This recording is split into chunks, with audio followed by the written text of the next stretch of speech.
Thank you so much. Wait, Tawna? But you're different. You're not from our universe. It's good to see you guys. It's been a long time for me. We lost touch in your universe too, huh? Yeah, you could say that. What did we, die or something? What? No, nope, no, definitely not. So how are things in your dimension? The usual. A bunch of evil scientists attempting interdimensional domination. Huh. So, what you collecting? Crystals? Gems? Masks. Ooh, fun. Well, good luck with that. Wait, you're not coming? Sorry, I fly solo. But I'll lend a hand where I can. In fact, I already have.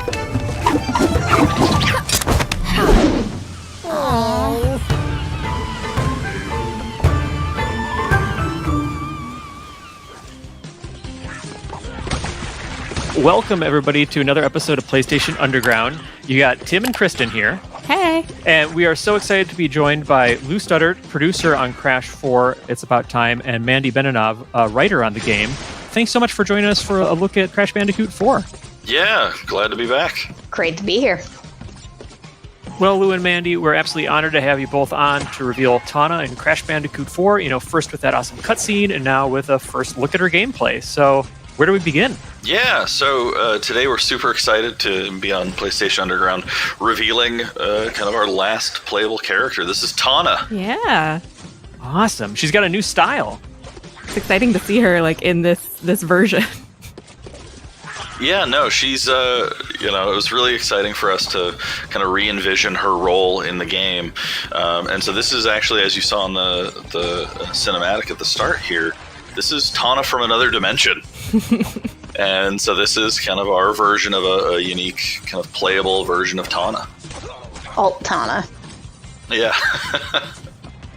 Yeah, this is great. And she's got definitely, one thing that's been really cool seeing all the different playable characters for Crash 4 is, Crash and Coco have a very traditional play style for, Crash Bandicoot, but then you have, Cortex who kind of uses his blaster to change enemies, and then recently revealed Dingo Dial and his vacuum cannon. So what sets Tawna apart, gameplay-wise that we're seeing here? Yeah, so Tawna's kind of all about being like an action hero. Yeah, she looks like it. And so for her, she's actually got a couple of really unique maneuvers that kind of change her gameplay when compared to Crash and Coco or the other playable characters.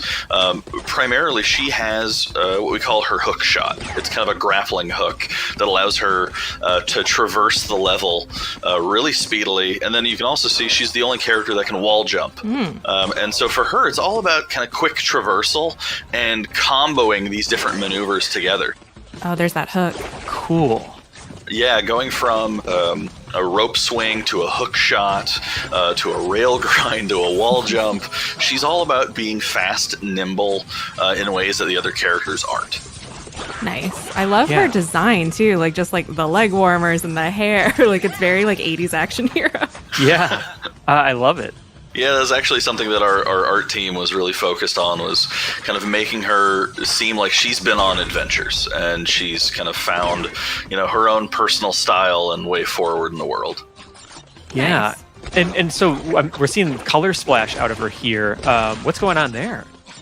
Yeah, so this is actually a look at one of our newly revealed modes called Inverted Mode. And so it's our kind of souped-up take on a mirror mode. And so what we've got is kind of an inverted level layout, but then also each of the dimensions has their own new and unique kind of art style and experience. And so this one that we're showing off today that Tawna's playing through is one where the world is black and white, but all of the actions that you do paint to the environment. Okay, very cool. Man, gotta watch out for those sharks. Yeah, it looks like, no matter what character you're playing in Crash 4, that familiar but, challenging but fair difficulty is there. I wanted to ask a question, Mandy, for you, what it was like revisiting a character like Tawna, who's familiar, but this is a different take, and, she's been kind of out of the picture for a little while. What was it like bringing her back in this new way? It was really cool. I mean, the nice thing about doing an alternate universe character is it's kind of a blank canvas. So obviously I had the art to go on as to what she looked like, but it was really fun trying to figure out who she was and what her place in the story was. Sorry, I love this recycle bin. Yeah. If you got to go, as long as you can be useful and repurposed in your, afterlife, that's good. Yeah, in the future they can even reuse Bandicoot corpses. That's good. You got to get resourceful. That's awesome. One thing I'm curious about is with the different characters being playable. Sort of, how does it work for, you pick up the game and you start playing? Is it like a linear progression of stages and you'll play different characters for different stages, or can you go back to the same levels as a different character? Kind of, how does it work for when folks are going to be playing it? Sure. So the main adventure is a linear series of stages. We've kind of taken our cue from Crash Bandicoot 1, and we've got what we call the dimensional map, which is kind of this overview of the levels, and that allows us to introduce new mechanics and new characters along the way. Now, the 3 additional playable characters, Tawna, Cortex, and Dingodile, will be introduced with their own main level story to get you up to speed on how they play, what their movesets are, so we can kind of train you in how to play them and introduce their storylines. But from that point on, they actually are mostly in these optional levels that we call timelines. And so these timelines are these really fun levels where half of the level is playing as these unique characters in their own level section. And then you see how their story interacts with Crash and Coco. Interesting. So it's more like this is like the sideline of what's happening? Yes, exactly. And so it was kind of fun is, when we were working on this and, when Mandy was doing the writing and figuring out how we wanted to do this, we kind of joked, of each of these different characters have their own way of interacting, where Cortex being, a villain is doing stuff to hinder Crash and Coco. Dingodile is just kind of an accidental tourist in all of this, and so he's mostly just kind of causing havoc unknowingly. But then Tawna is all about almost being kind of like a guardian angel on the sidelines. Aw, she's looking out for him. That's awesome. And I like that it's kind of this interesting contrast to Cortex, who's kind of causing destruction that might hinder the progress of, Crash and Coco in their stages. But, the one thing I'm curious about, too, is from a gameplay and sort of narrative perspective, like, Tawna's, her abilities to, like, everything from her animations, whereas Crash might have sort of like a belly flop or something like that. She has this really, like, intentional ground pound. What does her new design sort of say about her as a character in Crash 4? Sure. I mean, Mandy, do you want to speak to that? Sure. I think the biggest thing is it speaks to her past in her universe, which you don't really see, but just the fact that she's an experienced, capable adventurer. This really isn't her first rodeo, and so I think that really shows through her animations and her moveset and all that stuff. Yeah. Man, this underwater level is just, I love how it, like, she's kind of slowed down and has to move a little bit more agilely, I guess. Yeah. Is that another inverted level? It is, yeah. Okay. Yeah, so this is actually the inverted version of this future dimension, and so it totally changes the way that the level feels. Really does, yeah.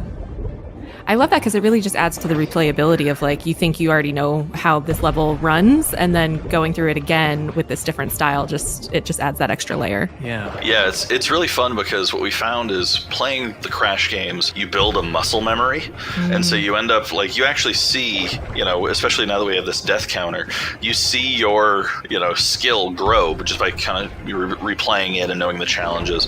And so we wanted to create a mode that completely messed with that. Yeah. And completely made your muscle memory betray you, and you actually had to learn and relearn the levels over again to make it feel really fresh. I love that. No, that's really cool. And I'm also just a huge fan of seeing, I love wall jumps in game, and growing up with, like, side-scrolling platformers from, like, the 8 and 16-bit era, like, just wall jumping it can be so liberating and requires such, precision and skill. So it's fun to see that in, a Crash game. Also, it's fun to see enemies stacked on top of each other to try to take you out with flailing cutlasses. So yeah, what are we looking at now in terms of gameplay here? Yeah, so we wanted to show off a little bit more Crash and Coco, of course, just kind of, to make sure to know that they're in the game as well. I'm loving her pirate costume. Yeah, that's actually the other thing that we recently unveiled is that you can actually find gems in levels and kind of earn gems, and these gems are used level by level to unlock additional skins for the game. Nice. And so this is something that's, it's not a microtransaction or a purchase, it's purely, a game experience thing, but we wanted to show off some of those skins, especially the ones that are fun because they're themed to the world that you're in. And so we started the video taking a look at Tawna in kind of a pirate-themed dimension level. And here we've got Coco doing some similar exploration, but in a different level and wearing her awesome pirate outfit. Nice. Awesome. I loved earlier when she was able to like whip one enemy right into the other. Yeah. So satisfying. Yep. And yeah, in the interest of showing off the variety of Crash 4, I guess it's just worth noting that this is pre-recorded gameplay. We're not doing this live as we're talking, just because we did want to be able to kind of show a bunch of different examples of the gameplay all at once. But I'm loving this world and sort of the pirate theme. And I did get a chance to play a little bit of Crash 4 and try these sort of like rail grinding sequences, and it's a lot of fun. One thing I really liked is that when you're controlling them underneath on the underside of the rail is that you have control over kind of where their body's angled, so you can kind of dodge incoming attacks. Oh, look at this outfit. Crash's outfit. So good. The master of subtlety. That's right. Look at it. He's a charmer. So is this his future get up? That's right, yeah. Okay. Future Crash. This is what we're all going to look like in the future, so get used to it. You heard it here first, folks. Yep. Anything to make me feel alive, this is what I could use. I love this. So this is the same sort of themed stage as we were looking at with Tawna underwater, but this is just its sort of default look. Is that right? Mm-hmm. Yes. So yeah. Okay. So this is what we call the snacks dimension, Okay. because this is kind of the culinary capital of the universe. This is the Neon City, and there are food trucks throughout. And it's actually what we wanted to do was make a futuristic world that was ultra, happy and positive. We didn't want to make, a super dark, depressing dystopia. And we actually went and, made this super fun, super vibrant, futuristic city. And we actually have signage of different cultures and different languages represented, because this is just the hangout of the universe. That's great, and we're also seeing some of the quantum mass gameplay here too. So that will change the different elements of the gameplay, from slowing time to phasing things in and out of reality and what have you. So one thing just worth calling out there. All right, so we're just about out of time.